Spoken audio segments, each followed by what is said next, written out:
talking about SNL, the history, the mysteries, and all the hot impressions in between, breaking down all the numbers as well. In your favorite sketches with special guests, it's on the Saturday Night Network. Yes, that is right. Welcome on in, everybody, to the Saturday Night Network for the first hot take show of season 50 of Saturday Night Live. My name is John from the SNN. So thrilled to be up late with you to recap this historic night in SNL history. We are, of course, here as a presentation of LateNighter.com and with some great guests, amazing guests that we will be with every Saturday night throughout this entire season. And I'm so excited to bring them on in and talk to everybody in the chat. So first up, let me bring in the man, the myth, the legend.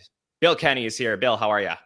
John, two epic opening credits on the same Saturday night. We got that amazing opening tonight on SNL, and then you dropped this on us. You didn't tell us about this. You kind of teased it earlier this week, but wow, what an opening. So excited. There's so much to get into. I'm busting, Jerry. I'm ready. So exciting. So exciting. So thankful to be with all of you tonight. And of course, joining us as well is the wonderful Victoria Franso. Victoria, how are you doing? I'm doing great. I'm really excited. Had a moment of reflection right before the show, seeing as like for 25 years, which is half of the show's life, I've been a fan. It's just coming to a head. It's really great. Very exciting.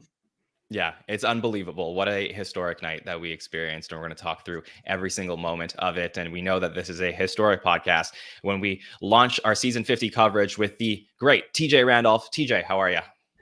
John, I'm glad to be here. And, you know, actually, I want to take a quick moment here before we even start the show to give a special shout out to John and the ingenuity he does with the other wonderful behind the scenes teams here at SNL at the Saturday Night Network, specifically because not only was that a fun intro that we had on this episode and then the most prior one with the cash trap, fun new music, fun intro, new visuals for those who are maybe able to see for our non-audio listeners. But the credit I want to give to John is that every time we've done a new season of SNL here on the SNL network, there's always been at least like one small or like a handful of small changes. And I feel like that it just, if you've been following us for a few years now, it's just fun to see what are those little changes that, you know, John wants to add in something special. And I feel like, you know, these new theme songs are this fifth season's thing. Granted, a lot of times those changes are new names, but thankfully we finished that arc. But I want to give a shout out to Thank the you team so because much. I think it's a really fun little ad. You know, I noticed these things. Well, thank you, TJ. I appreciate that. It takes a Yeah. village, and seriously, you know, thanks to everybody here. So happy to be back with you for this season, and with all of our new friends that have come to our channel over the summer, especially through the Everything You Need to Know series we've been doing. So happy to have you for our live coverage, and we are going to be here, like I said, every single Saturday night after new episodes of SNL to break down what we saw. So without further ado, let's talk about it. We've been waiting days, months, years for this night, the night of the probably most epic season of Saturday Night Live ever. SNL turns 50 and they open things up with Gene Smart and Jelly Roll. And we knew that, you know, with this being a historic season and probably all of the cameos, all of the big moments we were going to get to celebrate SNL's history, it's also an election year. So there was going to be some sort of convergence there. And we certainly got that tonight. So the first thing we do every time we start these hot take shows is go through the headlines of the night. So Bill Kenney, how are you feeling about season 50, episode 1? I'm a little mixed. I've got the nostalgia mixed in. Victoria talked about being reflective. I've been reflective all week. This is starting my 39th season watching the show. And, you know, it's such a wide part of my life for such a long time, from my, you know, parents' living room to today. And being able to see, well, we'll get into the cold open, but I think the headline is really having a cold open that runs into 17 minutes or so and still being good was not on my bingo card. So I think that's really the headline for sure. Yes, definitely. I think we all expected some sort of big cold open. It certainly was long. I believe this was a cold open that was cut down even further from what they had in dress rehearsal. So it sort of felt like this was the major thing that they were working on, that they knew was going to be the headline from the show. So Victoria, do you feel similarly that that is what you're looking at from this episode, or is there any other headlines you have from season 50, episode 1? I mean, the headline that I took away from this show is not out with the old, but in with the new. So there's a little bit of retro and, what's the opposite of retro? Anyway, just a little bit old, little bit of Modern. new. Modern, yeah, Current, that were, present day. yeah. Well, it's 1:18 a.m. Sorry, guys. No, but it was a great mix of things too. And I don't know, we'll talk about the specifics later on, but I really did enjoy the mix of, the past and present, even if it was just like a little bit of a taste of it. And so the headline for me is not necessarily out with the old, but definitely in with the new. And I think you get the best of both worlds with that. It's, if you can mix in the nostalgia into this current season, I think you're going to make a lot of people happy. So TJ, how are you feeling about our episode that we saw here tonight to kick off season 50? Man, all right. I don't want to be the Andrew Dick on this episode. And to be fair, to Andrew's credit, last season, I feel like he's been trying to be on a redemption arc. So if we're talking early well, he'll be joining us next week, season, so we'll get his thoughts then. But if we're talking early Andrew Dick vibes, I thought this episode was kind of mid. And I'm here on this podcast, so I was excited to be here to watch. I was amped, and I feel like the closest thing we got to something that was even a nod to the history of this excellent show that's had its ups and downs was having Dana Carvey show up. You maybe could say Andy a little bit, but I feel like you could lend it a little bit more to Andy's currentness in the zeitgeist a little bit. Granted, everybody loves Andy, but I was a little bit underwhelmed. I think this was an album for me because I thought the cold open was one of the stronger pieces of the episode, which for me is a rarity. So already this is off. But this is the thing that I want to say. The weird thing that makes it relevant to the history of SNL is that it's a middling season opener. Now, if that isn't on brand to the history of this show, I don't know what is. So honestly, technically they are honoring the history of the show by having kind of a season opener. Not bad. This isn't, this is a Brendan Gleeson territory, but it was just okay. Oh yeah, I have arcs. I have history too. There's TJ history. You do. Again, also, I just want to say one more listener brings up Tim Kazariski to me. I swear to God. Okay. Well, a year-long bit. We will see. We're hitting all the plots on the bingo card for you, TJ, tonight. So, look, I think that SNL did a lot of what I expected tonight, and there was some good and there was some bad. I mean, I think that what we've seen for premieres in modern times is they really try and hit on all of the pop culture that we missed in the last few months. I think we saw that in the Pete episode. We saw it in the Owen Wilson episode, the Miles Teller episode. They hit on things over the last few years that they're like, okay, we're going to try and play catch up and talk about stories and major TV moments. And basically anything that would have happened in the last few months, they sort of, did the cliff notes of that and try to fit it into the show tonight. And that's what it felt like the most of the show. And then the cold open was, what we expected in terms of bringing out some really big names. We knew that they were going to hit this hard, but it's a very, tightrope that they were walking here, because I think that they could have made a lot of mistakes in the cold open. And I don't think they did that. I think they handled most of that really, really well. And we'll get into the details of the cold open in just a moment. But as a result of the cold open being as strong as it was, I sort of felt like I could give a pass to a lot of the things that I expected for the rest of the episode.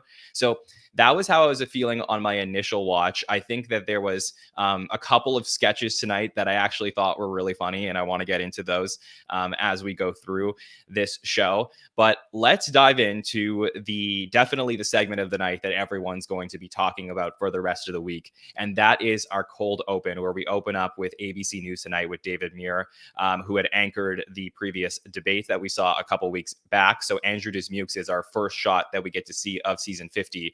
And he says that he's going to take us to, the Kamala rally and the Trump rally at different points. So basically, we're getting our introductions to some major characters and who is going to be playing them. That's what everyone was asking coming into this season. So we do get what was previously announced with Maya as Kamala. She's there, the fun aunt, doing her whole thing that we sort of saw play out in season 46 when she played this, the Kamala character much more. And then, gets to introduce her vice presidential candidate, Tim Walz, who was played by Jim Gaffigan, who doesn't really have too much of an SNL history, actually. I don't know, Bill, I don't know if you know this, but Jim Gaffigan previously did appear on Saturday Night Live once in 1996. Do you remember that? Isn't that crazy? Yeah, fuzzy memories.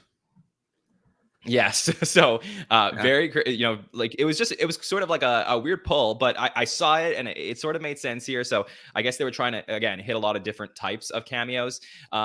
Previous in season 46, we had Kamala's husband, Doug, played by Marty Short. In this season, we have Andy Samberg, of all cameos, coming in for this one, who I think, one of you guys mentioned, like maybe one of the most beloved former cast members ever. So he's a sweetheart.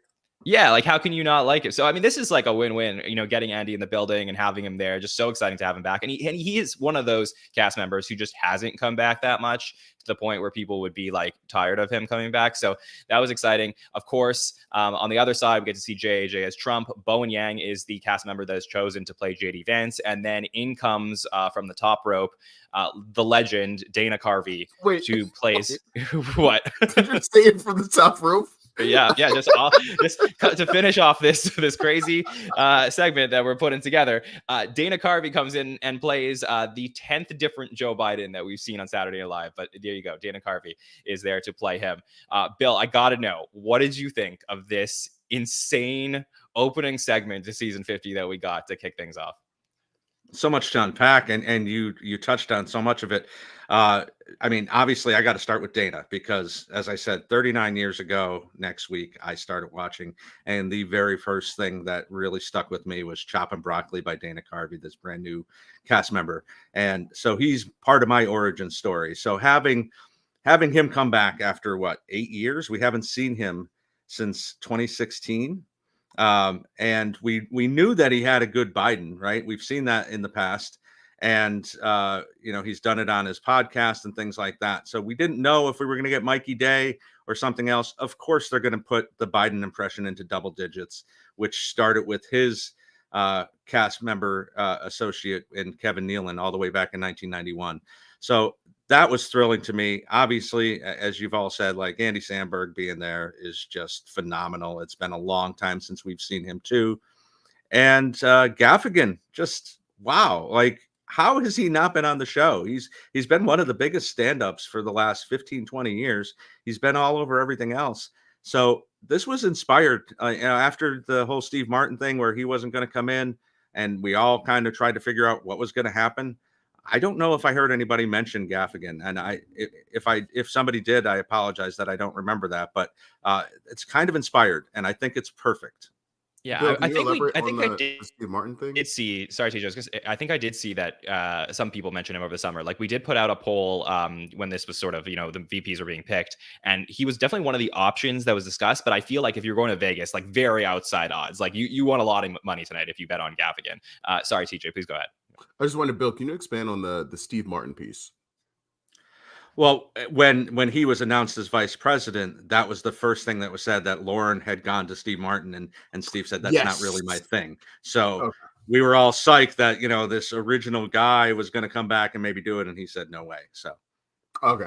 I thought you meant like an older story from like the 90s with like Gaffigan and Steve Martin. I was like, what is this? That okay. I do know what you're talking about. Yeah. But overall, I mean, just fantastic. And I mean, just a great way to start the season. Yeah, and I was pumped. I mean, it's just one of those things that like you build all this anticipation for your favorite show to see it, and then all these people start coming on, and it was like, I don't know, there was something about it, Victoria, that felt different than what we were getting in the mid 40s, where it was like really Trump era. We didn't know like which random celebrity was going to play someone from the administration. And it started to all blend together in a way that was sort of like had a darkness over it. And I sort of felt like tonight was like just naturally more fun. Did you feel the same way? Yeah, absolutely. Though I think it's a reflection on the actual events that we're facing, and that the past 4 to 8 years have kind of been tired with, you know, Trump being the person that he is, seemingly never changing, unfortunately for everyone. And, that rematch that no one wanted was between Biden and Trump. Just, facts are facts. But I do have my dog here, so sorry if she makes a cameo. But, of More all the cameos. things, yeah, of all the things they could have chosen to highlight, though, in this cold open, I did enjoy the emphasis on the juxtaposition of the Kamala versus Trump rallies. Like, that's a simple yet it can be very, what's the word? It could be very nuanced and fun, especially as that's an incredibly touchy subject for the former president. But the cameos completely exceeded my expectations. The casting was flawless, and it established an excellent tone for the show right from the start, at least for me. I'll speak for myself here. And then Jim Gaffigan, underrated, I think, in general as a comedian, but I don't know how they found him for Tim Walz. I don't know who thought of it, but I think it was excellent. Yeah, and then Dana Carvey's Joe Biden was such a surprise and delight. Carvey's portrayal of Biden was easily one of the best I've ever seen. Yeah, and I know that Dana's done Biden a lot on Fly on the Wall over the last couple of years, and he said that he's done it in some stand-up. But I really feel like Dana was just as vintage Dana Carvey as he can be. Like the man does not age. He was as good as if he was playing H.W. Bush, and he just got transported to a new generation.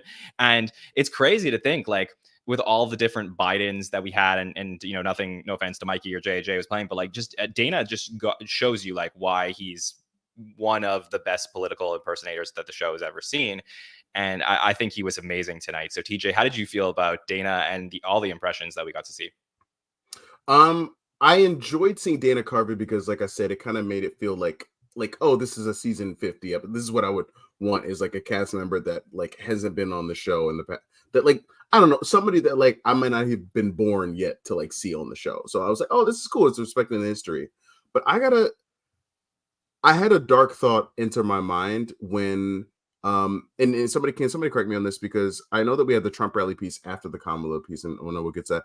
But Dana Carvey is the last non-cast member that shows up in this cold open, correct? I want to say he comes out, Yes. He's the last one to show on, and it's not Andy. Okay, so the one thing that it made me think, and I hate that it made me think this, but I feel more optimistic going into this election season, is it made me think about how crazy into the stunt casting we got in 2017, 18, 19. We were worn out at a certain point, Matt Damon, De Niro, everybody, it was too much showing up. And I think now I have a little bit of past trauma because if I see Maya, we knew about Maya, that was nothing. But then, and I see Andy, I'm like, oh, that's fun. But I think it was honestly once Andy came on that I'm like, are we stepping into this stunt casting territory here? Because I don't need this to be the whole season, but I guess if you're doing former cast members, I can see you to have a lot more reason to do it. But Gaffigan isn't a former cast member, and no shade to him. He's never been my style of comedian. I don't love bits about hot pockets, but he is one. He's like a solid, incredible, phenomenal stand-up. And I think the whole connection of Tim Walz being a fun Midwestern dad and thinking Gaffigan, I think that's just such a great casting pick. But it did throw me for a loop because Heather and I were watching it and we were like, who is that? And my brain went to Gaffigan, but I was like, my brain, it was so out there that I was like, there's no way Gaffigan's on SNL. I never would have made the connection to make him the pick. It did. And I think there was something fun there, but I really want to call out the Trump side of this piece, because as I'm watching, and I'm enjoying it, and also just I don't know what it is, but the Kamala-ness just feels like there's a little bit more fun energy to this, even though the world could be whatever.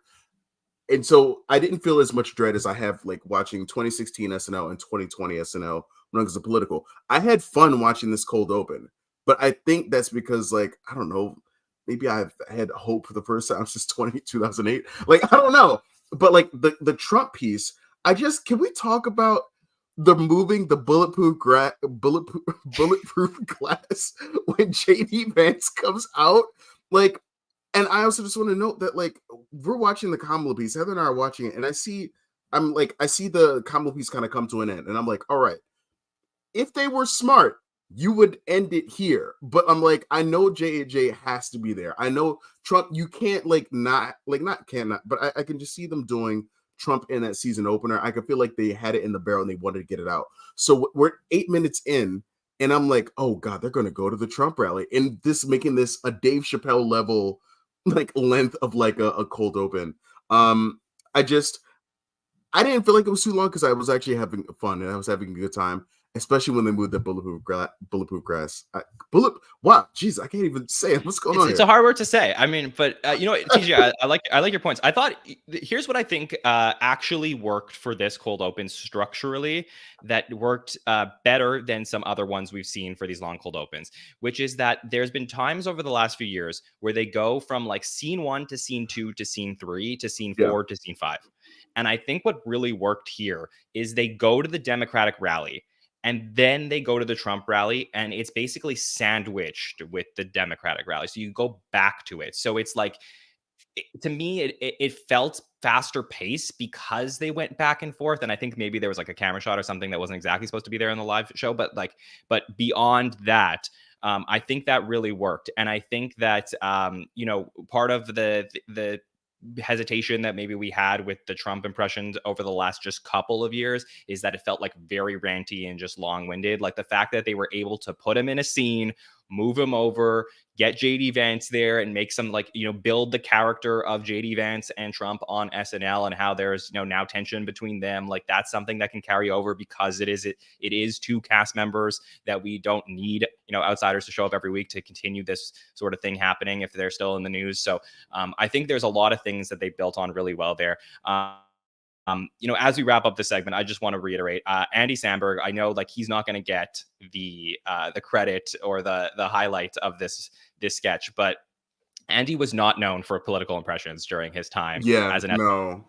In fact, he was known for not being great at impressions at all.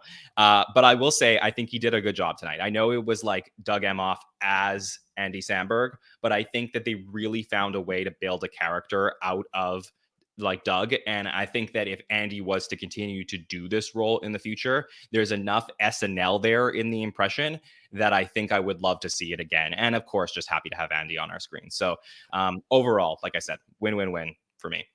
I was smiling a lot, but like there was some fun, and I don't know.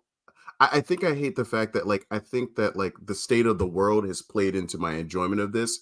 But seeing Trump yell, "They're eating the dogs" so often, like that quote that will live on in infamy. I think that, and then seeing the vice president laughing has made my heart feel a little lighter about the world. I think that's what made this go down much easier. The former president of the United States saying that they're eating the dog.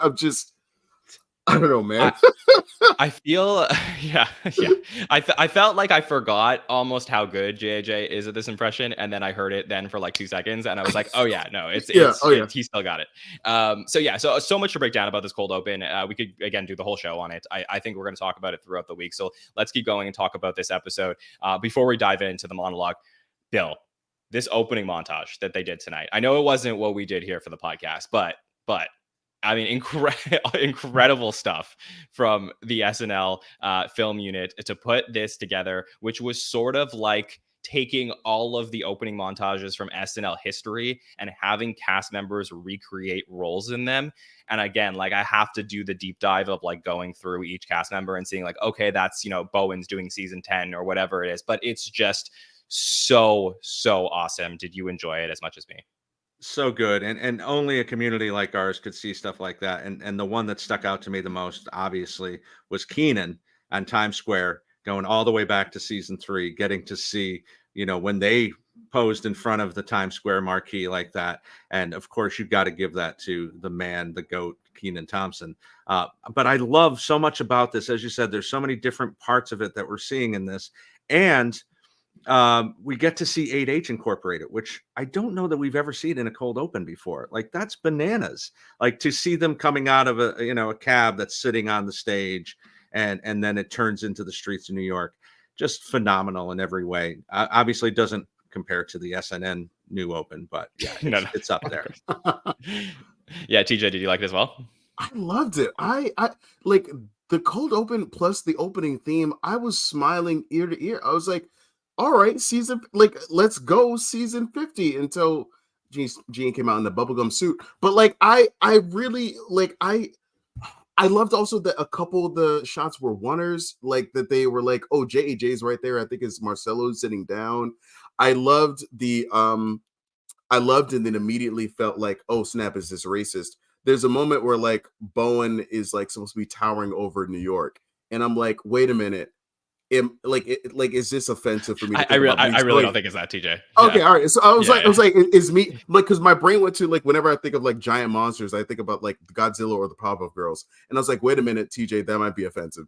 But like I just thought think it was really fun. I think they're playing on this season. I just want to just jump in because we have a lot of listeners who are going to be listening to this part of the podcast, and I just want to make sure like I think it's a play on the season 10 montage that they did, where it's sort of like these like praying mantises that are like crawling up, New York skyscrapers and like just flying hot dogs and like craziness, and it's the whole thing with that, and I think that is the portion that they're going for. Yeah. All I know is like for me, for someone like me, that's a newer thing. I still really enjoyed it because I felt like it seemed like the cast members are having a lot more fun with like their pieces, like Chloe's piece on the subway. Like it just seemed like a lot more silliness and a good time. And it's cool that there was an allusion to like the history of the show. I had no idea. I just, as a newer side, I also thought it was awesome. So I think it works on multiple levels. If like Bill and myself can enjoy it, it's just really cool. Victoria, did you love it? I adored it. It was probably one of my favorites besides season 26. Season 26 is probably my favorite, but we'll talk about that in a retro episode. No, it was crisp, it was smooth, and dare I say it was jazzy and fun. I really liked the aspect of showing, kind of like the backstage or like the elements of the set too, which was, I think, just an added bonus. Season 50, halfway through a century, let's do something fun and new. So cool. All right, let's talk about Jean Smart, who's somebody who, as she mentioned, could have hosted SNL many times in the past, but was booked for the premiere of season 50. And I believe, I don't want to speak out of turn here, but I believe that she was under the weather today, is my understanding, that she was like pretty ill throughout the day and not exactly rehearsing the way that a traditional host would. And as a result of that, I don't know if that affected any performance that was noticeable, but that is definitely, in the history books, when we look back at this episode, it's just like a little bit of an asterisk there to just think about when it came to what she brought to the show tonight. But happy to see that she was able to do the show and make it through tonight. She comes out, she sounded pretty good, and she reflects on, admiring New York. There's the piano ambiance, and she says she talks about Mayor Adams a little bit. She says she started her career around the same time as SNL, and obviously thought it was Saturday Night Laughs, and then realized that it wasn't that pretty quickly. So Victoria, your thoughts on Jean Smart and her hosting SNL, being in this monologue? I'm going to keep it succinct here. Jean Smart is an incredibly talented, hilarious, charming, gorgeous, and intelligent actor, artist, human. She could play a broomstick and I'd love it. Nonetheless, it was just a beautifully fun ode to NYC, and I think it was just fun poking at the show with the SNL, Saturday Night Laughs, and realizing that wasn't it, especially given the commentary we've been hearing over the last few years from a lot of folks, not most, but just a lot of loud people about how SNL's not funny anymore. But we always hear that as the new generation start watching. But no, I think she did amazing, and she looked wonderful. I love her. I'm very biased. I love hacks too. So TJ, how do you feel about our monologue we got tonight? I don't really like, I wasn't like a Frasier person. It always seemed like stuff for boring white people. Like I don't know. Like, I wasn't like, and I'm not a hacks person because I don't, there's like an actress on there. I'm not a big fan of Megan something. I can't remember her name. Meg Stalter. I can't stand her. And so like, I got nothing against Jean Smart though personally. So I was like, okay, cool. Let's just like see what this is. I think she just won an Emmy for this role. I've heard great things about hacks. But I know she's had a very storied career.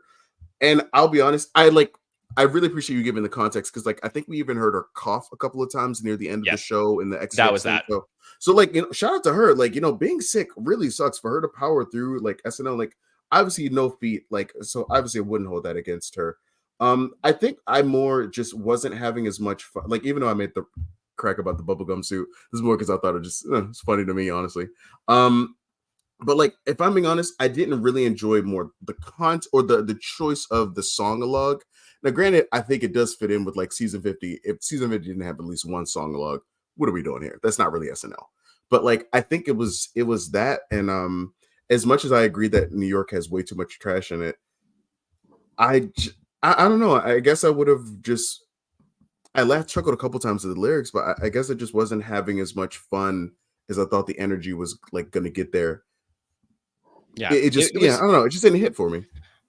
I don't know if this is weird or not, but like I sort of felt like that the cold open was so like big and grand, and then the monologue was so like not like it was very chill. It was very like low key. Yeah. And it was a little jarring for me to go from like this absolute high of opening season 50, this like crazy long cold open with all of these cameos, to this like new opening montage, to then like just Gene Smart like talking about New York. So I think that was like, I was a little thrown off by that. But Bill, how did you feel about the monologue? Yeah, jarring is a good way to put it. It is like slamming on the brakes at 75 miles an hour. And you kind of understand it because the cold open took so long, couldn't spend too much time or have more cameos or things like that. We wouldn't want that. So I think with what she was given, she did a pretty good job. I do like the line where she said this is the first episode that she's been available. Like, she remembers watching the first episode. And as a non-boring white person, TJ, Frasier is a good damn show. So I didn't say it's a bad show. Kelsey Grammer's an asshole, but Frasier's a good show. But I can remember her all the way back. Shows too. I can remember all the way back on Designing Women. And then John, I know you and I are huge 24 fans. She had a great Emmy-winning turn on that show as the first lady. So, I mean, she's been around for a long, long time in the zeitgeist and in other ways. So I'm happy she got her chance to come in here, even if the monologue wasn't quite up to snuff. Yeah. Can I add something there? Sure, go ahead. Yep. So my cracks are not really like anything about Gene Smart. I just realized that sometimes there's just some actors you don't intersect with, like in terms of media. Sure. However, I did know that she was the mom on Kim Possible, and anybody that did anything with Kim Possible, I fuck with heavy. So shout out to her. That's not a joke. I'm being dead serious. I believe you. I believe you. Okay, let's go to the $100,000 pyramid, a game show that we kick off the first sketch of season 50 with. And we have Devin Walker, now a repertory player, playing Michael Strahan, which he did a couple times last year. And this is sort of a little bit of a catch up on some big stories from the last few months, including Chloe Fineman playing the Haktua girl, Haley Welch. Jean is playing Tanya Haddix from Chimp Crazy. We have Marcelo Hernandez playing season 49 host Bad Bunny, and Keenan as Lieutenant Governor of North Carolina, Mark Robinson. And we do get the first SNL sketch appearance of Emil Joachim in this one as well. But basically, a lot of, basic running through the game show, going through the tropes of all of these characters that we didn't get to cover over the summer. So TJ, any thoughts on $100,000 pyramid? Okay, so this is gonna sound so stupid, but like, I watched one of those like YouTube video essays on Haley Welch, and it kind of gave me some empathy for her. So like, I know she isn't just trying to do just the Hawk Tua thing, and so I was like, this is a little reductive. It's a little like, Chloe, you kind of missed it. Like, I would have rather you done something on Instagram. I think the only thing I really like had a little bit of fun with was and I think this was probably my favorite thing that Gene Smart got a chance to do the show. I think because so much of the show was stuff that I felt like we didn't see a lot of Gene. And I wonder if that was because also to help out with her not feeling as well. I feel like with the longer cold open and we can update, I feel like we didn't see her shine as much. But I think the Chimp Crazy thing, so she was just breastfeeding a chimp puppet, which was really funny. I didn't like, I think the thing I really enjoyed, and this is somebody who doesn't know Gene Smart that well, is she really like did sardonic in such a great way, especially that in the I Love Lucy sketch. So I really enjoyed seeing her kind of like throw away lines like this this sharpness, like being able to play like these sharp women. I was like, man, this is like really, it was really great. It made me curious, like, oh, should I watch like Hacks? Like, is that a thing that I should go check out? So I really like appreciated getting to like see those little bits her. But other than that, it just the sketch wasn't really doing it for me that much. Yeah, Bill, this felt to me like a production choice to say that, like, okay, what are the things that people are going to talk about the most from this episode? So the fact that we're playing the Hawk to a girl and all of that stuff, like right at the beginning, like let's throw it up front. And again, like we talked a lot over the last couple of years of is SNL being produced for us to watch it live or being produced for online? And this felt like more of an online decision as opposed to putting the best sketch at the top of the show. How did you feel about it? Let me start with the good. Devin as a game show host, I really enjoyed playing Strahan. I do enjoy Marcelo playing Bad Bunny, and the Mark Robinson stuff is current enough, and it obviously just happened in the last week or so with all the revelations about his latest scandal. So that's okay, but digging to the beginning of the summer for all this other stuff is absolutely crazy to me. TJ, I promised myself I wasn't going to bring up Tim Kazurinsky tonight, but Tim Kazurinsky used a real chimp. Yeah, he used a real chimp. What the hell is this damn thing? And when I met Kaz this summer, humble brag, we talked about him being in this sketch with the chimp, and he said Ebersol took out $1 million life insurance policy on him just in case the chimp killed him. So I guess we're not going to do that in 2024 with an aged woman like Jean Smart. Makes sense. So yeah, I mean, come on. Yeah, I mean, Jean wasn't feeling well all day. Now she's gonna get attacked by a real monkey, Bill. Is that what you want? No, yeah. That's what I'm saying. Like, but come on. Yeah, this didn't really work for me. Although I do like with the history of SNL and how long it is, and how long Pyramid's been on in a million different forms. We've never seen a Pyramid sketch, to my knowledge. So I double check that, but I'm pretty sure we have not seen any iteration all the way back into the 70s and 80s when Dick Clark was hosting it. Interesting, huh? Yeah, that is crazy. Yeah, I never thought about that. But Victoria, did you like this sketch, the $100,000 Pyramid? I'm not gonna lie, I kind of did. I found it somewhat enjoyable, mainly because I live with two older folks who are big fans of Game Show Network, and that's something that's constantly on along with other game shows. So it felt like a nice, homage to my parents, essentially, because they don't really get to see themselves, but rather see things that they really enjoy on the show. And it was like a nice blend of their generation and mine, thanks to the pop culture references. Though every time I've seen the Hawk Tua girl has been against my will, and including tonight. Including and especially tonight. I wasn't going to change the channel, so you know what I mean. I couldn't just scroll past it. But no, I mean, best of luck to her. I hope she's doing well and is just a well person. But no, I mean, it wasn't the strongest sketch of the night by any means, but I wasn't particularly disappointed either. Yeah, let's move on. This is a real show, Victoria? What is $100,000 Pyramid? Yeah, it's like a real. You never heard of Pyramid?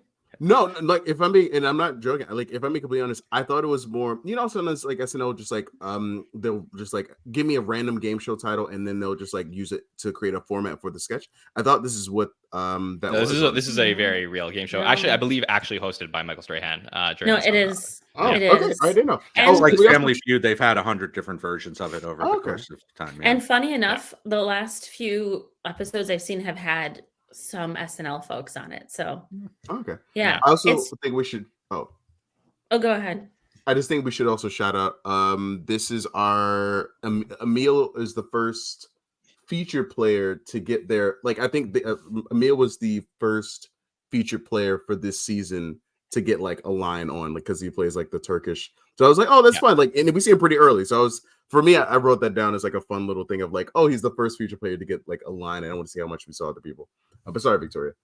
Oh no, I'm glad you brought him up. I want to give a shout out to Emil. I met him once or twice. We've like messaged about comedy a couple of times, and that's my brother's name. And I've never met anyone named Emil besides him, and now to get to see that on a show that I love dearly is all I have to say is, Emil, if you're watching, not my brother, the guy on SNL, and I know that you are, Alif Mabruk, like, congratulations. It's great to see representation of my own community up there. And even if it's as the turkey guy, which he had no training and he killed that thing. Not Emil, the turkey guy. Yeah. Kill that thing. Spit on that thing. Let's move on from that thing. Oh, Yeah. oh and my God, John. Okay, let's go to let's talk about this Spirit Halloween, our first pre-tape of the season, where we get sort of like this dark opening to a girl sitting in like an empty parking lot, and it's the first appearance we get of Jane Wickline, one of our other featured players. And then in come the cleanup crew in Michael Longfellow, Heidi Gardner, and Chloe Feynman, who are the Spirit Halloween employees that are going to take over, a worn out store and turn it into a Spirit Halloween for just a couple of months. And we get all of these like sort of fun moments in the Spirit Halloween, including we get the first appearance of Ashley Padilla as a shopper, Mikey Day as the employee serving her, who really shouldn't be. Emil appears in this one as well. So, Bill, how are you feeling about our first pre-tape of the season, a look at Spirit Halloween?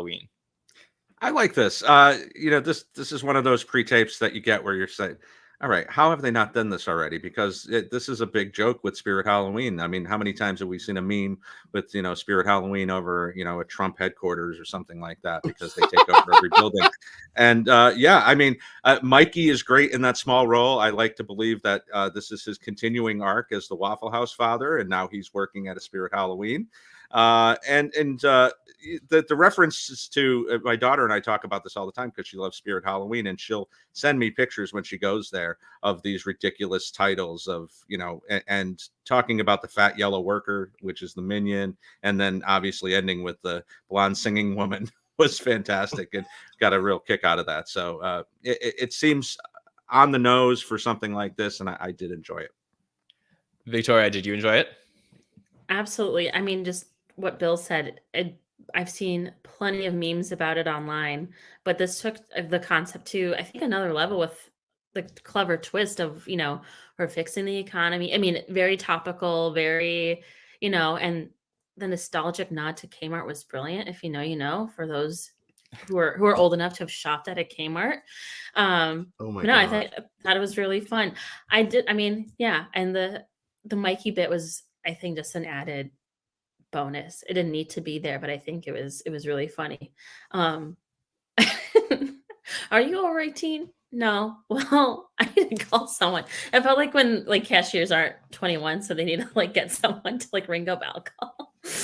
Yeah, so it's very funny. I don't know if I've ever talked about this on this podcast, but my dad owned a Halloween store in our city for like 30 years, basically. Oh my God. And, like, that was like, yeah, he had this like What? business. Yeah, I'm not kidding. Like, and it was Like year round? No, it was just like during, I guess, like September, October, like into like a little bit of November. But yeah, like I when I was like growing up, like whenever that was, I managed the store and I worked at a Halloween store. So like I experienced like being there and like getting to meet all these crazy characters. I mean, this to me was like extremely relatable for like a very unique reason. But I was working with him, helping manage his Halloween store when Spirit became like so big and popular to the point where like they opened up like 10 stores around like where his store was. So it was like when Dollarama like came into business, and then all of a sudden like all the dollar stores just became Dollaramas. Like it's like one of those things that, anyways. So for me, there was a lot of stuff that I thought was really funny here. And again, if you like ever worked at a Halloween store, if you went to a lot of them, I think like this definitely clicks for you. TJ, how did you feel about it? Well, just a quick shout out to the listener. Another feature that showed that this is another new season. We're getting new John lore. So, I mean, look at that. Just another wonderful thing about this first episode of our season here at the Saturday Night Network. You know what? I liked this and I had fun with it. Here's the thing that sucks about being a podcaster that talks about a TV show. And it doesn't. It's a really great thing. This is so easy to do. But like sometimes we think too hard about things, and this is really just us watching television. That's all it is. The minute I had to think about this, like as I was typing, I was like, oh shoot. Like if I was just watching this on my TV, like laughing with Heather, we would have like just enjoyed it and kept it pushing. But the minute I had to think and realize, they could have, this is something that like honestly, you could have done this in like 2015. Like, why didn't you do this like earlier? But that's such a stupid piece of criticism to levy. Like, why didn't you do this Well, earlier? even more so, TJ, it felt weird that they did this tonight because like we're like still like we have many episodes between now and Halloween, and That's there also was no true. host in this. So like they could have recorded this and had this held off for like another week. Like it felt like a little bit of an odd choice. I don't know. When Duncan starts selling pumpkin spice in August, I don't think that no longer applies. Right. It just yeah. it felt like maybe, you know, sometimes we'll get like an evergreen sketch, like, you know, sometimes when they would like re-air a sketch in the show, it kind of felt like one of those.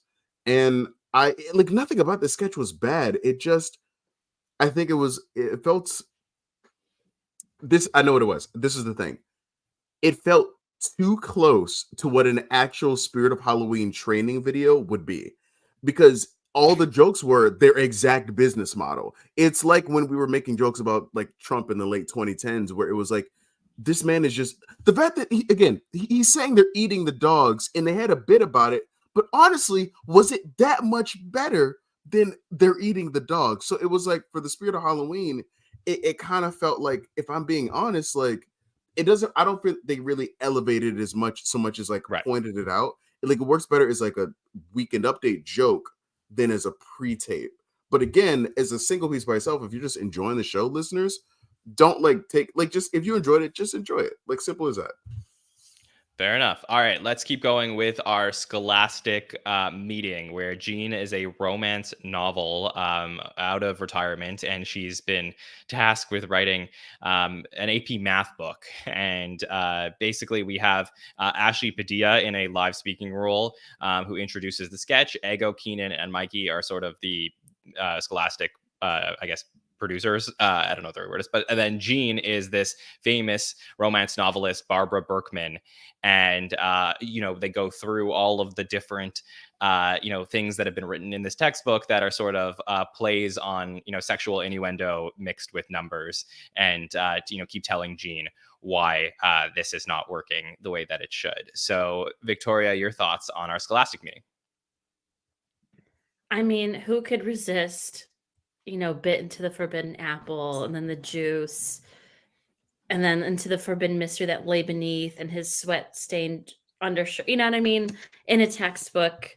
No, I thought it was going somewhere else. I'll admit, I thought they were going to do this classic book fair, and I was kind of low-key, high-key looking forward to that. But this was also great. No, I thought it was funny and a clever and an idea that I don't think I've really seen before, in terms of, I just have never thought of it. I've never seen this idea necessarily executed into like what history books or textbooks would be written like differently. I don't think I've ever seen that on TikTok or, you know, on SNL before. But yeah, I love that the twist was that they were doing great. It was hard. It was hard, but I enjoyed the few lines that were funny. Well, I think No, hard is supposed TJ. to be You beat me to it. TJ. Yeah, she saw it. She saw it like it forming. Yeah. Well, TJ, how did you feel about this one? This didn't make me wet, John. It didn't really like do it. Next is no. So TJ. It's not even like an innuendo. That's just like no, it's not. I'm saying I was not sexually aroused by this. This, as somebody who is an aspiring smut reader, like, I don't read smut, but like, I'd like to. Like, I imagine I could be that kind of girl, you know. Like, so sorry, Liz. It's 2 a.m. What's going on? I thought, okay, so I thought it was a fun concept.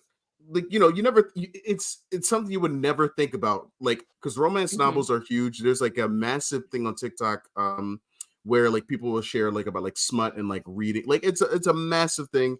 Romance is a very popular genre. It has been for like decades. And to take that and then so somebody to like, I like to imagine that like Mikey Day was at like was taking his kid to school, and they had to go to like a Scholastic book fair, and he saw that and was like, you know what? Like, I would like to think that's where this came from, because I think Mikey and Keenan are the only ones with kids on the show. So wherever this came from, very silly. Like, I love the concept, is very funny. Scholastic gets into smut. You got it. Like, it's great. Like, keep going. And I think the writing here really worked for me. I think some of like Gene's like throwaway lines worked, but there was something about it that I feel like I felt like I didn't enjoy it as much as I really wanted to, because I thought this was like a cool original idea. Like it was Mhm. something like I was surprised, and I'm like, why didn't I get into this as much? And it wasn't even like I'm watching a sketch. I'm not like always just thinking. I'm just like trying to laugh. But I don't know if this is maybe one of the times where like the performance was maybe a little bit more muted because of like, the illness, and they were trying to figure out just how to like adjust for it. So I don't mean it as a criticism. I just wish I would have loved it as much as I like the idea of like what they created. I agree with you, but I don't think it was the performance that was the issue for me with the sketch. I Okay. think it was, I do think it was in the writing, and I think it was in the structure of the sketch, because I think that what happens here is we get introduced to the joke and then we watch the joke play out. Like basically we're told right away that this is a woman who is a romance author and that she has put this into the textbook. And then they go through all the examples, and like, we could go to like basically just like base level sex jokes, and some of them are funny, and then like I could imagine the writer sitting around a table and being like, okay, that one's like funny, let's include that, but I think like they didn't need to tell us the premise at the beginning of the sketch. And had they not done that and sort of just said like, there's something wrong here, and then got into it, I think they need to give the audience, so the writers of the sketch need to give the audience more credit that we can figure out what's going on without you telegraphing it for us. And I think that was my problem with this sketch. Bill, do you feel similarly? Perfectly said. Yeah. I had no idea that romance novels were still a thing until I started recording audiobooks, and it's like every other book. And the auditions I'm doing are a lot of romance novels. So, if you want to hear my sultry voice on a romance novel, make sure you reach out to me. But I did Don't not know the this. listener, Bill. Don't tempt the listener. I did not know this was still a thing. I feel like this is like an 80s, 90s thing where you'd be in the grocery store and they'd have this section like with the romance Fabio novels with covers. yeah, exactly. With the Bill- burgeoning Bill- bosoms and the. You got to Bill, talk to more women, Bill. You got to. I was gonna say you're clearly Been married not... 17 years, man. I'm good. More than one woman. I was gonna say, Bill, you're obviously not on Book Talk. Obviously not. Clearly not. Yeah. Wow. Yeah. But There I mean, is some foul things on there. What is it? The Court of Something and Thorns or whatever? Is that one of the ones? The Court of Something and Thorns. I wouldn't know, but wow. Okay. Well, I learned something tonight, and that's always Yes. a good night. But yeah, there's not giving the audience enough credit, John, as you said, not enough escalation.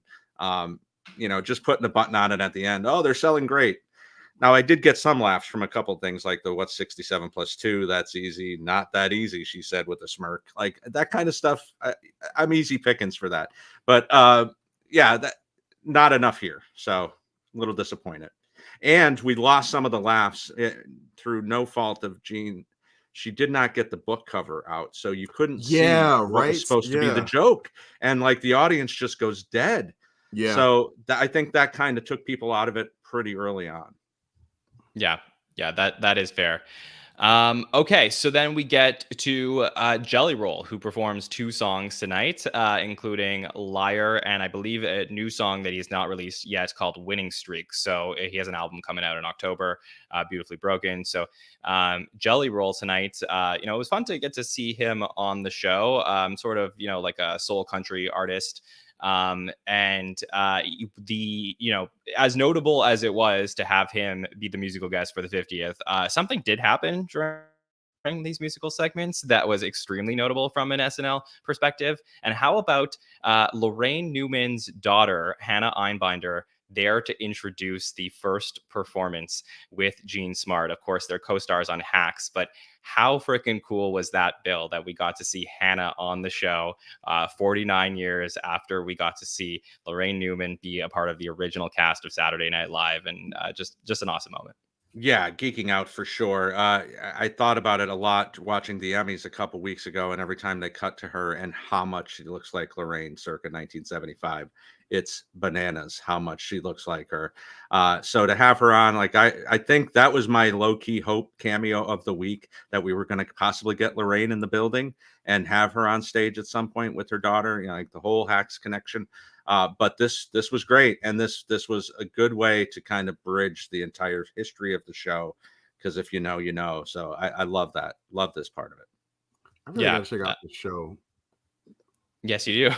Yeah, Yeah. I know who she was. I kind of wish I would have read the Lorraine Newman instead of her daughter. Like it's like I don't Well, of know. course, but I Yeah. think we will get Lorraine at some point, be it in the anniversary special in February or at some point in the 50th season. But I just thought it was a really cool moment, especially for it being in the premiere, something people expected. But yeah, Victoria, anything on Jelly Roll?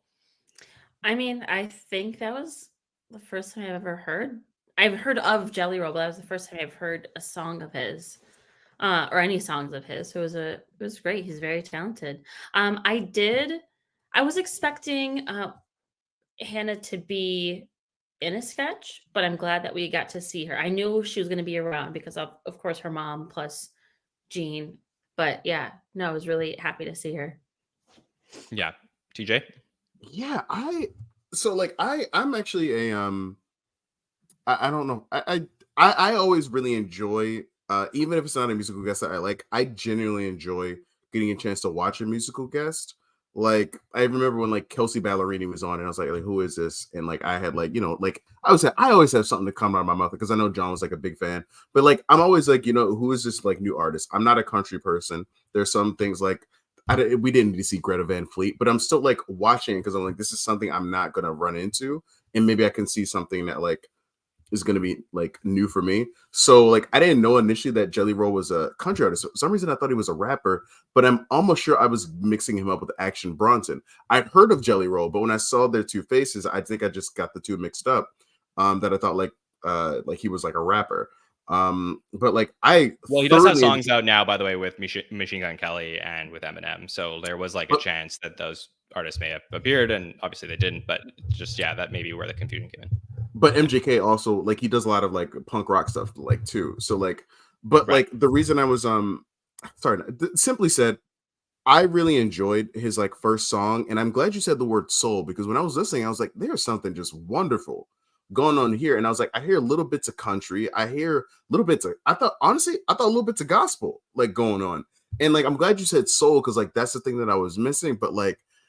I don't know if it really matched the energy of the show, but I thought he gave a great performance and I enjoyed the hell of it. So like I thought it was a really wonderful musical performance of like just something fresh. And I looked him up on Spotify right after I was trying to find that song and like I don't know, I just enjoyed his performance. Yeah, thanks to the chat for pointing out that Jelly Roll has rapped in the past as well. So he had some. Oh, okay. Cool. Yeah, so very good to know. Okay, let's go to weekend update that we have here. So Colin Jost, Michael Che back for another season of Update. Catch us up on some of the things that they didn't get to talk about during the summer. The appearances we had on Update tonight. First was Devin Walker playing Mayor Eric Adams, which we thought, on a election week cover, doing a 2024 presidential election coverage, we may have gotten some sort of Eric Adams cold open. But yeah, I mean, a lot of people were wondering like, who's going to do Eric Adams? Will it be Devin? Will they bring back a former cast member to do Eric Adams? But Bill, how did you feel about Devin Walker's portrayal on Update?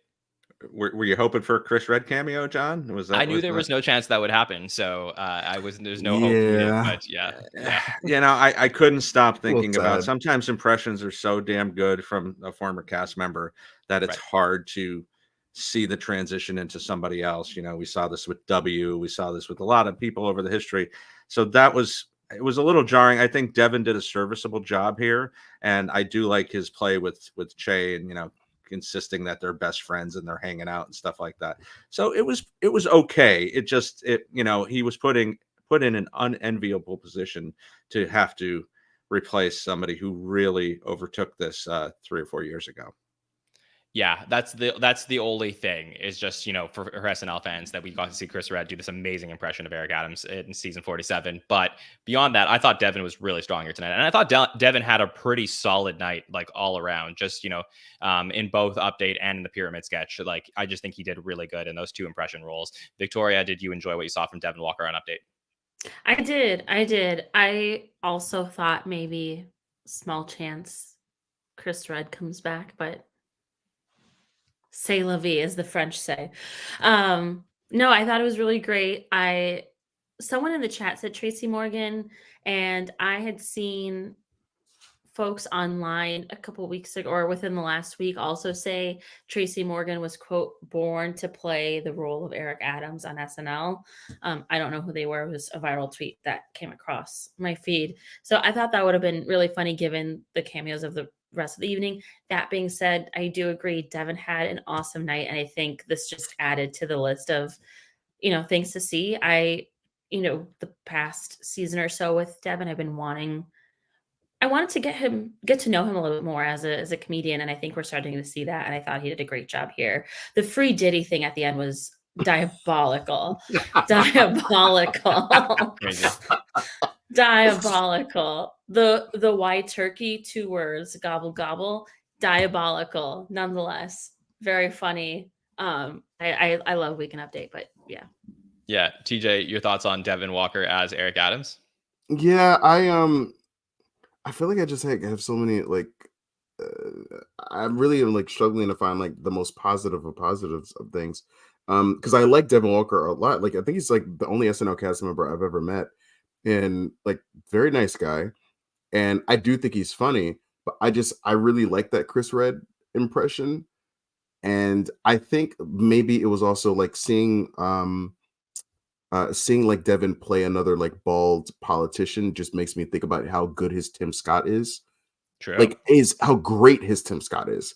And I was like, man, I wish I was watching that because I feel like that like he like kills it. Like Devin has this really great like enthusiasm, like especially in the character like I think like in his Stray Hand you see that a good bit, like good bro energy that he has there. But I feel like I still am in the same place as Victoria where I still want to like learn more about all the dimensions of him as a performer. I've enjoyed his stand-up pieces, but I feel, and maybe it's also on us. Maybe we're trying to find too much of an identity for Devin when he's been on the show three years now. So clearly they like have reason they want to keep him on.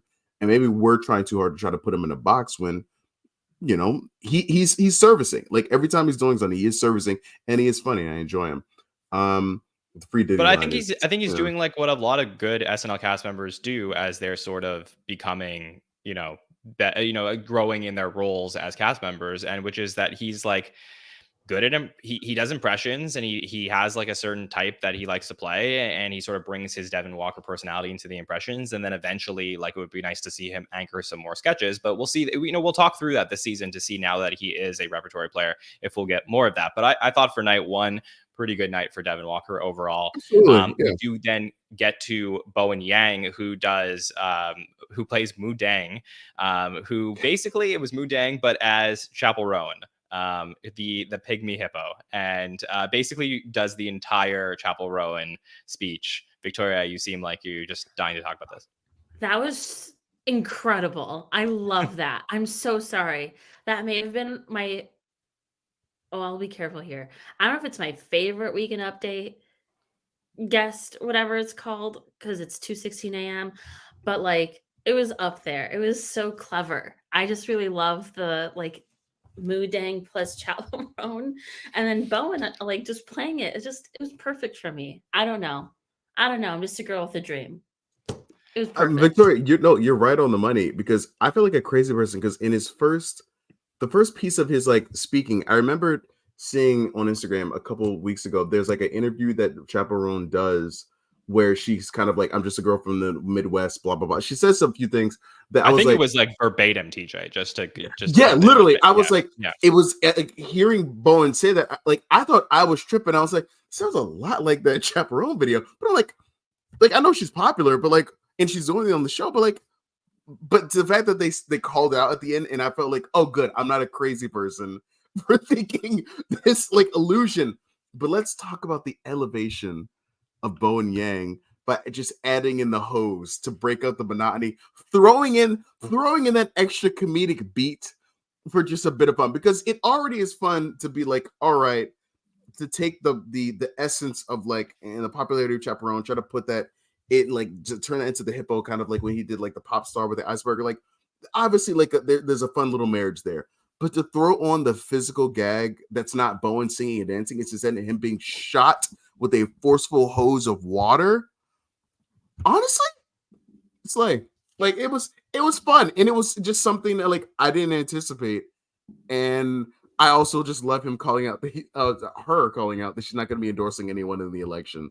So I thought this was so much fun. And I love that. I was like, okay, cool. Because I don't know a lot about Chaperone except for that Pink Pony song, which is absolute fire. But I just was like, I'm glad I was like, I thought my pop culture brain was right as I was watching this. I also want to add, I love that she brought out a volume out of Colin Jost that I've never heard before. That's all. Yeah, right. Like, yeah. I was like, oh man. Because he obviously Colin would never use that voice of Scarlett, so like he could only do it on the show. Like obviously he keeps his tone nice and low at all. Yeah. Period. Oh gosh. I love those. This was. Let it out, Bill. I mean, this was truly like a Bowen Yang night. Like we talked in the preseason about like which cast members could sort of take over a show in a given night, and with the cold open update, we're going to talk about Lucy and the Charli XCX one that's coming up. Like like he sort of had some major roles during this episode. So this was one here, Bill. That did it work for you or not? It worked for me. I'm still wrapping my brain around Victoria saying this is the best commentary on Weekend Update ever. I think Stefan would like a word, and I'm just teasing. It was really good. It was Bowen played this really well. Obviously, one of my first thoughts was that, okay, well, Longfellow's not getting the crazy costumes on Update again this year. It's all going to Bowen, but he played this perfectly. If you know the story, then it really was very funny to see the way that Bowen hit all the marks. And I mean, the hose might have been an obvious thing, trying to douche Jost like that, but like that was fantastic to me. That's a great way to break up the night and make Jost look stupid. So I'm all about that. And I love that they didn't hold back on going after Chapel Rowan, even though she's booked as a musical guest in 4 episodes from now, which has been a hit though. I think it's out of place of love. No, it probably is, and I'm not saying that, like, I'm not saying this was like a roast of Chapel Rowan, because they were basically just saying what she said, and I think it was just like a really fun way to combine like 2 stories, and that for me worked.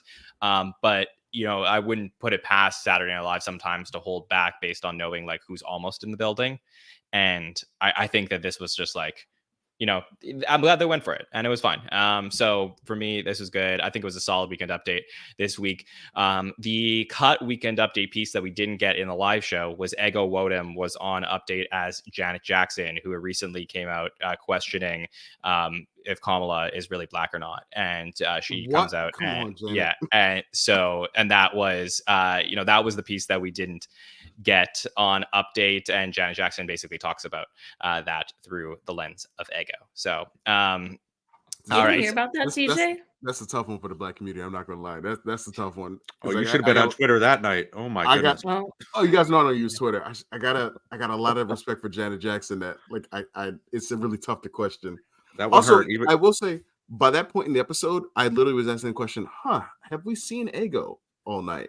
And so I'm glad to know about the cut, because I think it wasn't until the Jasmine. We saw her in the Scholastic sketch. She was like one of the people there. Yes. But like really seeing her, you know what I'm saying? Like okay, so let's get to our first post-update sketch, history of the sitcom, where we're looking at I Love Lucy. Bowen opens up as the host here, who introduces Jean playing Edna Bergen, who was the original person who auditioned for the Lucy role before Lucille Ball.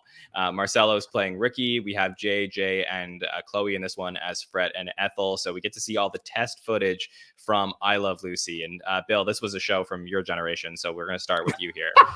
How'd you feel about it? It's not. It's like 20 years before Bill. Who had 1 hour and 8 minutes on the bingo card for John getting his old joke in? Wow, man, you really held out tonight. There was so much information. We were doing about so the good. 50th. My His goodness. flow with it is so good too. Like he makes you think it's going to be a sincere thought every time, man. It's every just time. a hit It's really job. good. Me and Chapel got to hang out because we're just getting crushed on these networks. Listen, this was really, really funny. It gave me Vincent Price vibes from the Hater days. It's funny to see a Desi Arnaz impersonation. Right. I think the only time we got that with Tom Schiller all the way back in the original era, and then we got it with Armisen on the Vincent Price show. So I think this was Gene's best performance of the night. I really like the way they went into this. I do wonder if younger people watching the history of the sitcom sketch like this know how lily white and pure these shows were in the 50s, where there was no drama on a sitcom. It was all about silly jokes and things like that. So for her calling him out as gay and things like that, that would be something that never showed up in 1951 or 1961 or anything like that. So I do wonder if there's too much explanation that has to be put in to maybe a certain segment of the viewers, but overall, and then when she pulls the gun out, everybody understands what's happening there. So this was really, really good to me. Yeah, I really like this one, and I'm stunned that this. I mean, I get it from a production level, but this was the sketch that I think should have opened the show. And I really think so post monologue, it just makes sense. This was Gene in the best role for her possible, and I just think it would have been like a really good fit to kick things off. But overall, I am happy that we got to see it in the slot that we got it. Post update, if they were going to give us like a little break between something, and then we came back to this, and I'm like, oh, the second half of the show, okay, we're getting some energy here. I'm feeling pretty good about it. Victoria, how did you feel about this sketch? I completely agree. It was probably one of my favorite of the night. I think it was witty. It was, fun. Some of the lines again were diabolical, but I'm here for them. She's like, your accent's a little. I was like, Miss Ma'am. But no, it was great. And I grew up. I'm not part of Bill's generation by any means, but I did grow up watching I Love Lucy, and Desi Arnaz and I do have the same birthday, not year, but same month and day. No, I thought it was great and nicely done, from costume to production to the set to everything was top notch. Yeah, and I also want to point out Marcelo in this sketch. It makes sense that you're going to put him in the Ricky role, but I felt like he played this. He didn't play this over the top. And I think that there was a couple of times last year where I felt like he was really getting into a habit of just being really boisterous with some of the roles that he was playing. And I felt like he played this with the right energy that the sketch needed from him. And I think that was really important, especially as someone who they're really pushing to be a star of the show. I felt like he was really solid in this one. TJ, your thoughts on it? No, I agree completely, because as much as we enjoy Marcelo shining, this was a case where Gene needed to be the focus. So I guess in this case, Marcelo is kind of playing the straight man. And I don't think that's a role that many of us would go to for him, to have him be the reactor, the fixture of a sketch. But you need Gene to be that that punchline. And I think that's more credit to him to show, what he's capable of in his talent, because he can give a great Desi Arnaz that oh my God, that was just, this was just such a great choice of a role for Marcelo. Can we just say that it was a solid perfect pick. This and having him as Bad Bunny, you could not have picked two better things for him to do this episode. Victoria already called out one of my favorite moments. This definitely was also one of my favorites of the night. It definitely made me smile, and I think this has made me think. Another thing that made me wonder: should I watch Hacks? Because I like shows about stand-ups, but should I watch Hacks because I enjoyed the wit and the bite that Gene Smart's character had, and so I really had a lot of fun with that. And I don't know what it is about this I don't know if it's a timeless thing or if it's it's just back in this generation. Anytime you pull out a gun out of nowhere, it's gonna get a laugh out of me. It's just in a gun in a place where there's no place to be. it's always gonna get a laugh out of me, a la like Community season 2. I think there was just like so much fun going on here, and I Yeah. was really surprised that they also talked about, I think they talked about the separate beds, which I love Bill's call out about like how pure those sitcoms were, because I can't remember where I learned about that. I think my mom used to have some old DVDs, or I used to see my grandmother watch I Love Lucy on TV Land. But seeing that like they would have things like the separate beds, and so I am curious, like what would our Gen Z like listeners, like what did they think about? What would they have thought about, like, you know, that era of like show, which I think is also a time capsule in and of itself. It would Yeah. send them into a coma. Yes, definitely. Respectfully. And John, not to spoil our summer series, The Greatest Host of All Time, but Desi Arnaz was the #1 host of all time. So just to let everybody know. Yeah. Spoiler alert. Go back. No need to go back and check it out then. Wait a minute. Yeah. All right. Let's talk about the Talk show with Charli XCX. So another person who had a huge summer, brat summer with Charli, and obviously we're gonna get a moment here with Charli XCX. So Bowen Yang in another huge role anchors this sketch. Hosts a talk show with DJ Troye Sivan, the first appearance of Sarah Sherman that we get all night. So it took a while. She was the last cast member to appear. And then we do a lot of Brat or Not, and we get some different political commentators. We get Chloe Fineman as Caitlin Collins, Ego as Jasmine Crockett, and just different appearances here. But it was...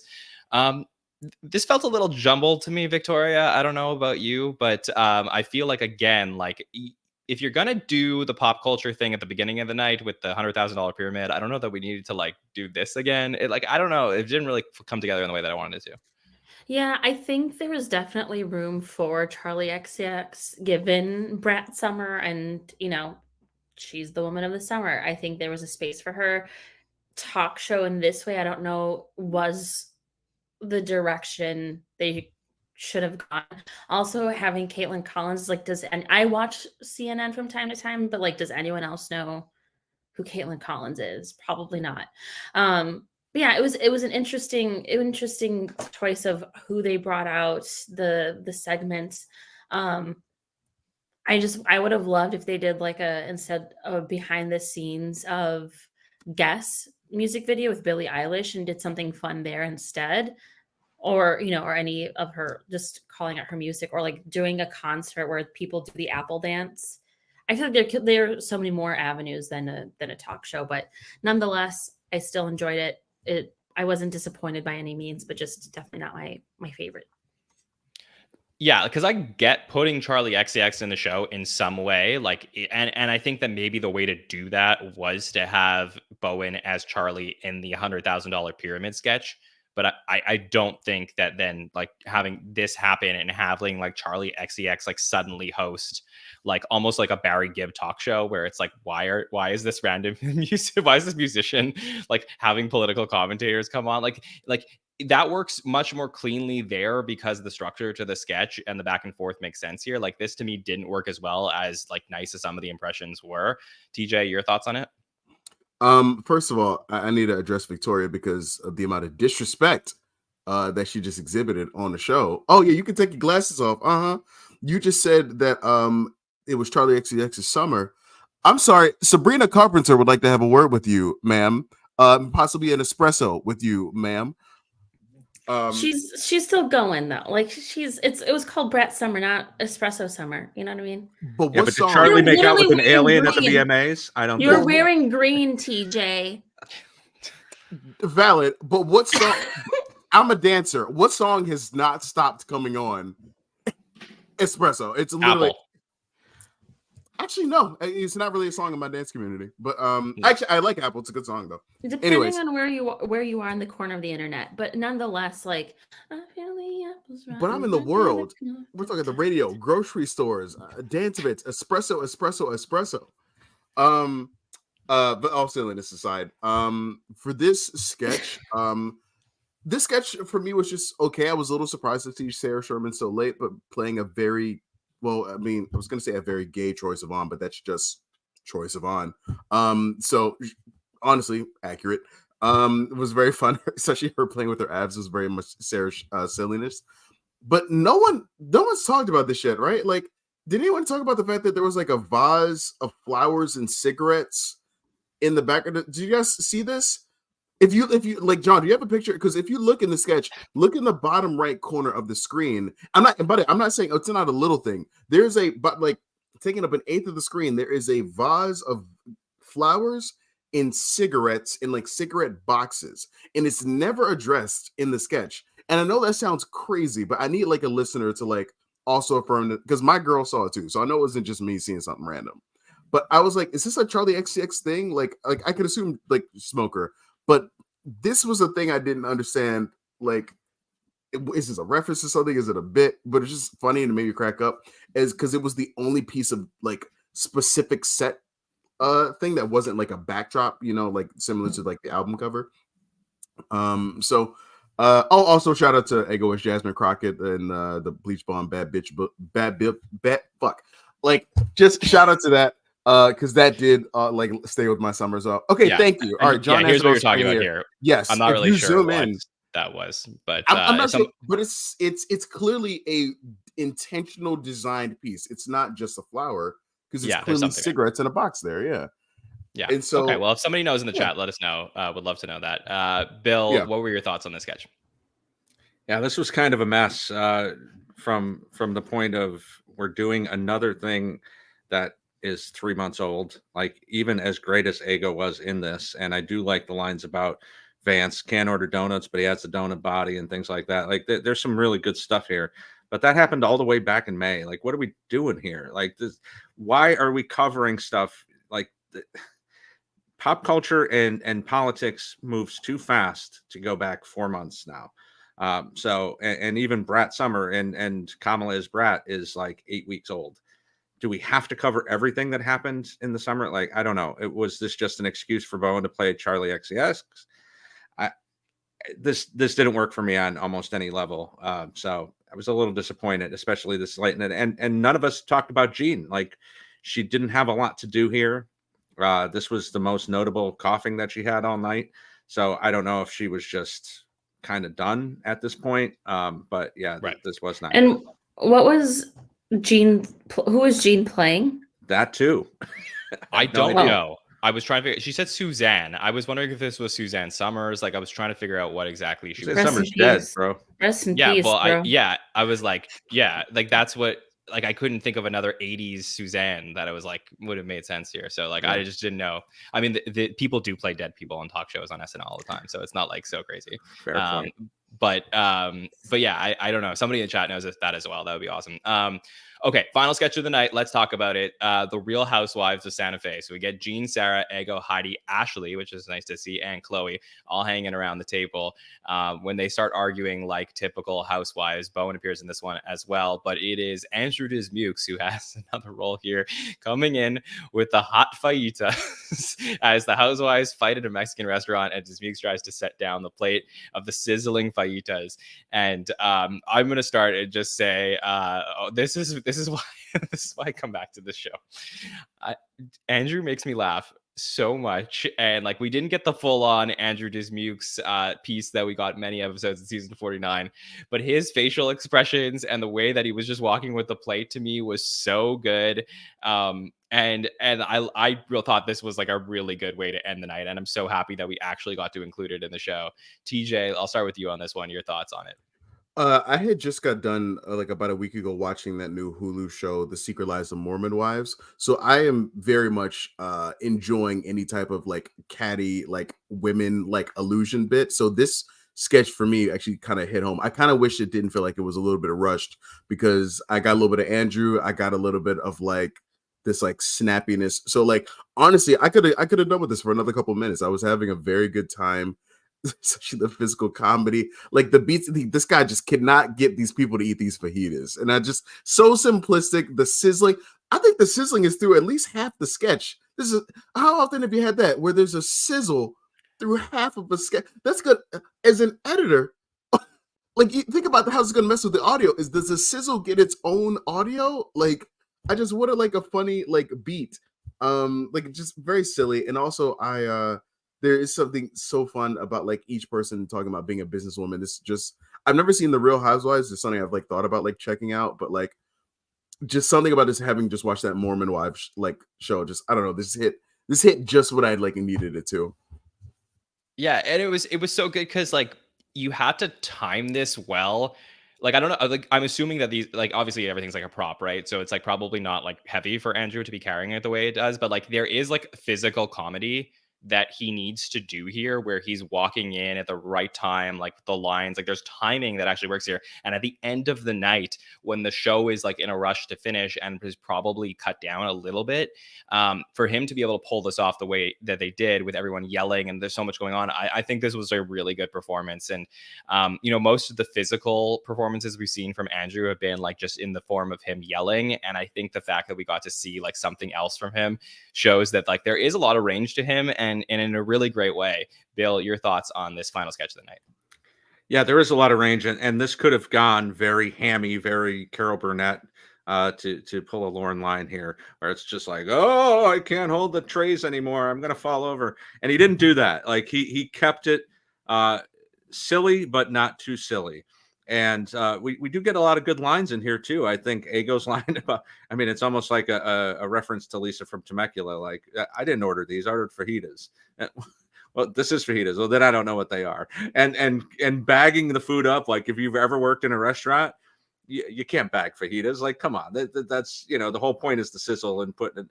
So having the sizzle went through the bag. The sizzle went through the bag. You still got the smoke pouring out of it. It looks like the bags are almost dripping. So I really enjoyed this a lot. I don't know if you know yet who wrote this, but I would assume that Dismukes is somewhere involved in this for sure. This really hit and was a great way to end the night.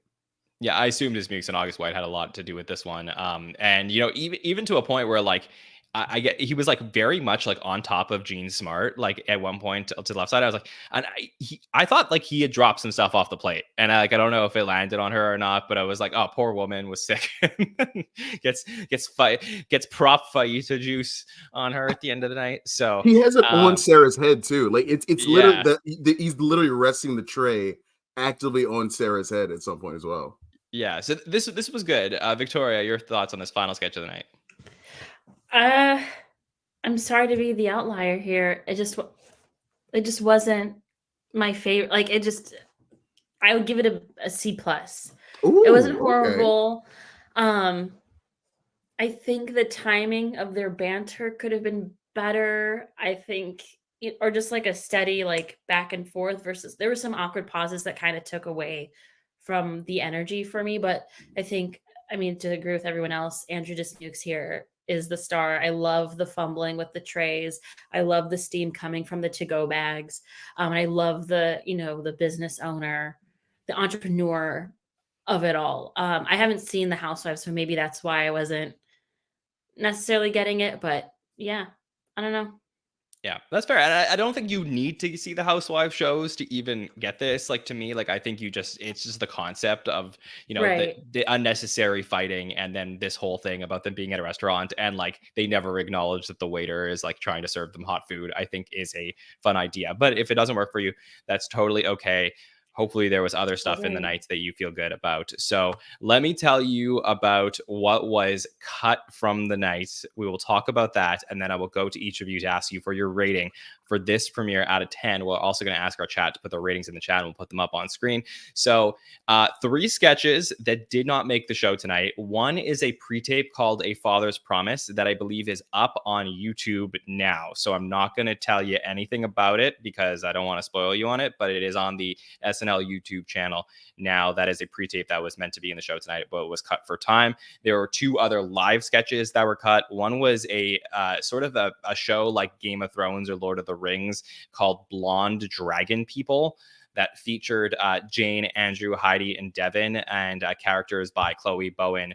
Basically, people watching the show were Jane, Andrew, Heidi, and Devin, and then the characters in the show were Chloe, Bowen, Keenan, Jean, Jadge, and appearances by Andy Samberg in the sketch and Jelly Roll. So they, Oh man. yeah, so that one did not make the show tonight. There was also a Nancy Grace show where Sarah Sherman was playing Nancy Grace, talking about current events on her YouTube show, like Diddy and also Deng. Ashley, Jean, Andrew were all guests in this, and Marcelo appeared in a couple of advertisements in the sketch talking about fitness. So those were the two cut sketches from the night. But let's talk about what we did get to see in the show tonight. Bill, starting with you, how are you going to rate our premiere of season 50 out of 10? What is 67 plus 2? Now I'm going to go with a 7.5 out of 10. Maybe that's a little generous. I've got the season 50 premiere vibes going. I think with a really strong open and a couple of really, really good sketches. I think Weekend Update, we didn't talk about some of the jokes on there, were phenomenal. But there are a couple of duds that are concerning going forward, but that's kind of always the premiere. So I'm going with 7.5. Victoria, you're rating for the night? I would agree with Bill, 7.5. I think the cold open really set the tone for the night, and I think they're trying new things. And overall, I wasn't as disappointed with a lot of the sketches as I would have in the last couple of seasons, just to be quite honest. And I'm really excited to see how they utilize these new folks like Emil, Ash, and Jane are already, like, from the little tiny nuggets that we got of them, seem to be doing pretty well. I'm excited to get to know them a little bit more. And I really love that, Devin finally, we got to see him. And sometimes we have to sacrifice time of other folks, but overall 7.5 out of 10. I'm excited of what they're, keeping from olden times, if you will, and then seeing what they're dipping their toes in the modern era. So cheers to season 50. Yeah, for sure. TJ, your rating for the night? I think I'll go closer to about like I feel like the episode, if it wasn't for the cold open, would probably be at a 6, but I'll go like a 6.5, because that cold open, I can't believe it gave so much like weight, and Jost and Che were great. But it's so funny that it's always like SNL's season openers are always like never the cream of the crop. But that doesn't matter, because it's good. I still had a great time watching it. I still really enjoyed it. And I'm only saying it because I'm on this podcast. I would have just been another watcher just enjoying the show. And like, just because like not everything hit doesn't mean it was bad. It just meant that, like, I'm looking forward to, like, to every new episode. I'm still going to be there watching it each week. Of course. Yeah, we will be there each and every week. And for me, I'm actually probably a little bit lower in my rating than you guys. I think I'm probably going to go for more like a 5 out of 10 here. I think that there was things that I really liked. I want to reiterate. I think that the cold open, they made some great decisions. I honestly, cold open to me was like a 9 out of 10. Like, that was fantastic what they did and put together, and all the cameos and all that stuff. I really did enjoy the history of the sitcom, the Lucille Ball sketch. I thought Jean was fantastic in that. And then the final sketch of the night with Andrew Dismukes and the Fajitas. Really enjoyed all of that. The rest of the show sort of felt like a premiere of Saturday Night Live of any season, like catching up on things on the summer, sketch ideas that are like good in concept, but maybe structurally are not like what they would be in a couple episodes from now, when they're like really in tune with like the writing process and stuff, or like when you get to the holidays and they're pulling out all the stops. Like, to me, I did feel like there was a little bit of rust that we got to see in some of the sketches tonight that felt like a typical premiere. But beyond that, there were a few moments that were more that I mentioned that were highlights. So overall, middle of the pack. So I feel good about my 5 out of 10. But we're going to dive into these moments much more this week. And I do hope you come back and join us. If you've never joined us for a Monday night roundtable, come on back, because it is really fun, especially this season in season 50. We're going to be talking about the lore of Saturday Night Live, what each of these shows that remembers SNL history is going to mean years down the road. So the fact that we got Dana Carvey and Andy Samberg in the show, like, we'll talk about these moments and why they were important. The premiere of the 50th, we'll dive into all these things, and we'll only talk about the moments that we really want to dive into on Monday night on the roundtable. If you're a stats person, please come back and join us on Wednesday night. Mike Murray will be live for our By the Numbers show, where we're going to go through all the screen time, all of the appearances of the week, and talk through all of those statistics. So in case you're thinking about which cast members are doing well after week number 1, who's set for a great season, Mike will be there to tell you on Wednesday night. We're also going to have our show exclusively for patrons next Thursday, where we're going to have our SNL sketch breakdown. The patrons will vote on the sketch that we want us to dive into even further, and we'll go through that on Patreon. So that one is just for you guys at patreon.com/the SNL Network, and we'll have everything you need to know about Saturday Night Live season 14, one of the greatest seasons ever, will be out next Thursday. So I hope you come back to the channel and watch those. And if you've been enjoying them, let us know your comments and thoughts. And if you enjoyed the show or you didn't, or whatever you thought of the sketches, please put your comments on the YouTube chat.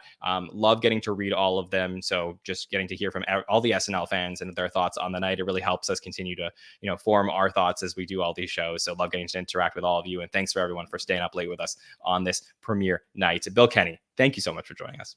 John, so happy to be here. So happy to be starting season 5 of SNL Stats. Is it still called? I can't remember. The SNN, like, this is fantastic. You sent something out earlier today along the socials. 25,000 subscribers on YouTube. Just what an accomplishment. Everything that you've done to make this network what it is. And I'm just happy to be a small cog in that. And thanks for having me. Yeah, you're all big cogs in it. So I appreciate, appreciate all your contributions to this. Victoria, thanks for joining us on this premiere night. Once again, happy to talk to you about the show. Please tell the listeners where they can find you. Well, congrats. I mean, want to echo what Bill said. Congrats, John. I know that this is such a special project, and you crushed it. And, we're just so lucky to be here, and I get to meet these young and old people alongside me. But my God. But I did move back to Michigan, where I perform, I guess you can call me, I was promoted to Resco at this theater called Go Comedy Improv. Think of it as like your repertory player on SNL. You can find me there. You can follow them at Go Comedy Improv on Instagram to find out when I'm performing, or me there. And, hopefully you'll see me back on here. Do you and John have the same door designer? We do. Yes. Yes, we do. We plan that for our YouTube listeners. Yes, we did plan that visually. So Victoria, I'm really happy for you and everything you're doing. So please, if you follow Victoria, go out, see her, support her. TJ, thank you for joining us as well. Please tell the listeners where they can find anything you got going on. Yeah, absolutely. So right now I have an archive of about 150 episodes. For those who don't know, I produce and host podcasts, but I'm taking a very nice, wonderful break from creating things. I have a podcast. It's a 15-ish minute show called Rabbit Trail with just a few friends of mine, where we talk for 15 minutes. I like to think it's the best podcast you can listen to while you're cleaning your bathroom or you're cleaning something.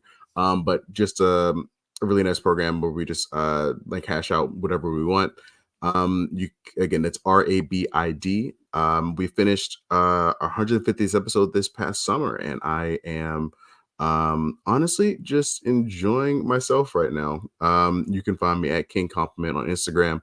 Feel free to reach out to me if you want to talk SNL or podcasting, but don't reach out to me with any stupid stuff, because I'm not going to respond. Fair enough. All right. Well, this was an absolute blast to be with you on this premiere night. And again, thanks for everybody in the chat for staying up late with us.